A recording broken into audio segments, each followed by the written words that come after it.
Hello mga kachapopoy, ito nga pala si Noli Ingkad ng Chops Review Center. At ang katropa natin na Review Center, support nyo ang Golden Arc Cream na matatagpuan sa Chaong.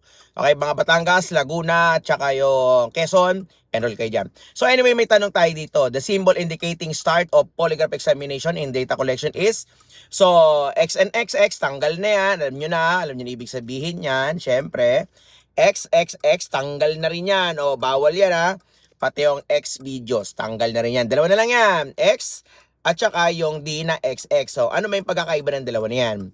So, ang X ang nilalagay natin kapag nag-start ng polygraph examination. Sample nito, the polygraph examination is about to start. So, nilalagyan talaga siya ng X.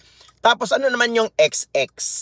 Okay, kapag XX naman, ayan naman ay nilalagay sa ulian kapag tapos na. O, lalagay niya, examinee, the polygraph examination is now ended. Do not move. O, lalagay nyo dyan, XX. So, ulitin natin, ang X is start ng polygraph examination at ang XX ay naman yung katapusan. Okay? So, stay tuned at maraming pa kayong dapat matutunan dito sa Chops Review Center at ang ating tropang Golden Arc Cream. So, tara na, enroll na, ongoing na enrollment natin. So, 2,000 online, 8,000 face-to-face, at 9,000 blended. Chapopoy tayo dyan.